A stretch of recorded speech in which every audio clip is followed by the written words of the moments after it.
ડિમોલેશનની કામગીરીના વિરોધમાં અલંગ બંધનું એલાન આપવામાં આવ્યું।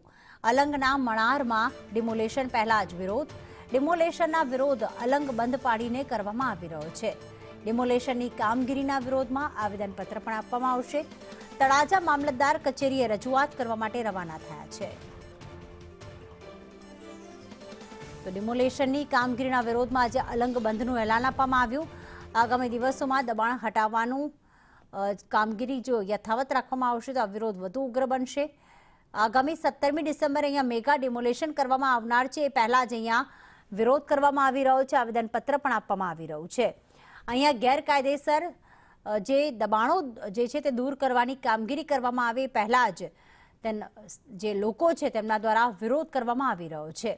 આવેદનપત્ર આપવા લોકો રવાના થઈ ચૂક્યા છે। અલંગથી લોકો તળાજા મામલતદાર કચેરી ખાતે રજૂઆત કરવા મોટી સંખ્યામાં રવાના થઈ રહ્યા છે અને તેમનું કહેવું છે કે જો ડિમોલેશન કરવામાં આવશે તો આંદોલનને વધુ ઉગ્ર બનાવવામાં આવશે, ડિમોલેશન અટકાવી દેવામાં આવશે। તેના જ વિરોધમાં આજે અલંગ બંધનું એલાન અને સાથે તળાજા મામલતદાર કચેરીએ તમામ લોકો પહોંચ્યા છે આવેદનપત્ર આપવા માટે। મોટી સંખ્યામાં ટ્રકોમાં સવાર થઈને આ લોકો આવેદનપત્ર આપશે। આજે અલંગ બંધનું એલાન આપીને તે વિરોધ નોંધાવી રહ્યા છે। તો હજારોની સંખ્યામાં લોકો રસ્તા પર ઉતરી ગયા છે અને આખા રસ્તાને બાનમાં લીધું હોય તેવા દ્રશ્યો પણ જોવા મળ્યા।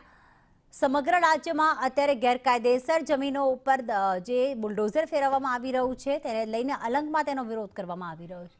મયુર દવે અમારી સાથે જોડાઈ ગયા છે। મયુર, 17મી તારીખે મેગા ડિમોલેશન થવાનું છે, પહેલા કેટલા લોકો વિરોધ કરવા નીકળ્યા, તેમની માંગ શું છે? પ્રીતિ, ચોક્કસથી વાત કરીએ તો જે રીતે ડિમોલેશનની કામગીરીના વિરોધમાં આજે અલંગ છે તે બંધ રાખવામાં આવ્યું છે અને અલંગ અને મણાર ખાતે જે આગામી 17 ડિસેમ્બરના રોજ જે મેગા ડિમોલેશન થવાનું છે, કારણ કે કહી શકાય કે જે અલંગ અને મણાર ઉપર સરકારી જે પડતર જમીન છે તેની ઉપર જે દબાણો થયા છે તેની ઉપર બુલડોઝર ફેરવવા માટેનું નક્કી કરવામાં આવ્યું છે અને આ ડિમોલેશનની કામગીરીના વિરોધમાં આજે અલંગ અને મણાર સહિતના જે લોકો છે, વેપારીઓ છે, તેમના દ્વારા જે છે બંધ રાખીને વિરોધ કરવા માટે થઈને આવેદનપત્ર આપવા માટે તળાજા મામલતદાર ખાતે લોકો છે તે રવાના થયા છે। કહી શકાય કે અલંગમાં જે દબાણ થયું છે તેને હટાવવા માટે, તેને ન હટાવવા માટેની કામગીરી માટે થઈને આ લોકો છે તે વિરોધ કરવા માટે થઈને તળાજા ખાતે દોડી ગયા છે। આભાર મયુર તમામ વિગતો માટે।